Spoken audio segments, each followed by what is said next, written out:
Hi everyone, welcome to another video from Grimsby Institute. I'm Joel Broddle, one of the welding tutors here, and in this introduction video we're going to show you the basics of MIG, MAG welding. The difference between MIG and MAG: MIG is metal inert gas, MAG metal active gas, so it all depends on the gas you're using. MIG very popular for using on aluminium with the inert gas possibly being argon, and MAG used on a range of other materials. And the gas is normally a mixture between argon and CO2. So the actual process itself, it uses a continuous feed. It's a very versatile process. Welding positions, you can do them all. You can go up, down, left, right, all depends on, again, the integrity of the weld that you're looking for or the look of the weld that you're looking for. So as the wire's fed through, you pull the trigger and it comes out through the gun. There's a shielding gas which we've just spoken about as well, which helps to protect the weld from any contaminants in the air. MAG welding became popular in the 1952 in the UK, and the wire itself comes boxed like this, and on the box itself it would tell you what polarity to use it at, what position it can be used at, and ideally what volts to use as well. Unpacking a box, the wire will look something like this, and I'll show you later on what that actually looks like in the machine itself. Basic tools and equipment to use for MAG welding: I've got my tongs, I've got a wire brush, and I've got a file as well, just to, if needed, to help blend the toes of the welding. PPE wise, flame retardant overalls, steel toe cap boots, my welding screen, which is going to be my air-fed welding screen due to the fumes, and also my welding gauntlets as well. Now we'll head over to the machine and I'll show you the basic setup of that. So on the machine itself, we've got the Lincoln Electric PowerTech.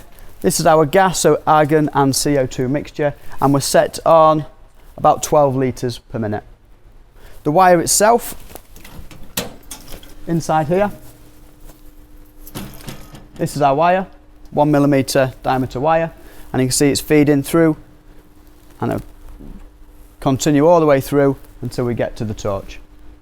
So I'm going to close the side of the machine up now, and then we'll go and fire the torch up.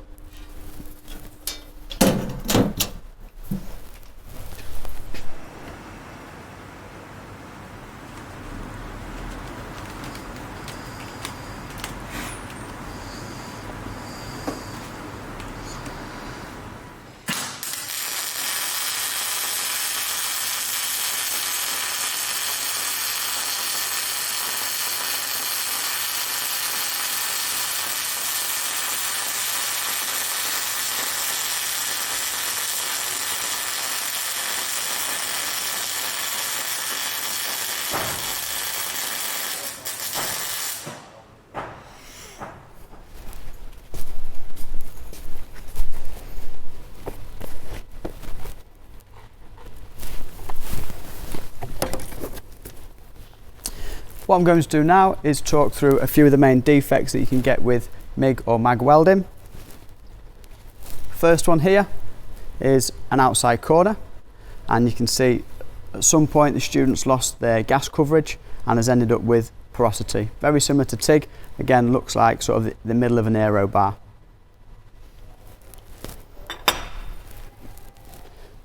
Next one here, student has lost their arc just towards the end of the weld.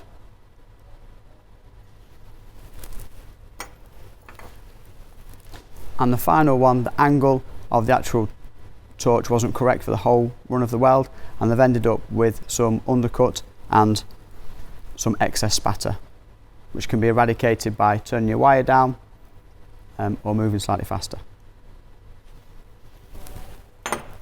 Thank you for watching this video, and I hope you found this video interesting.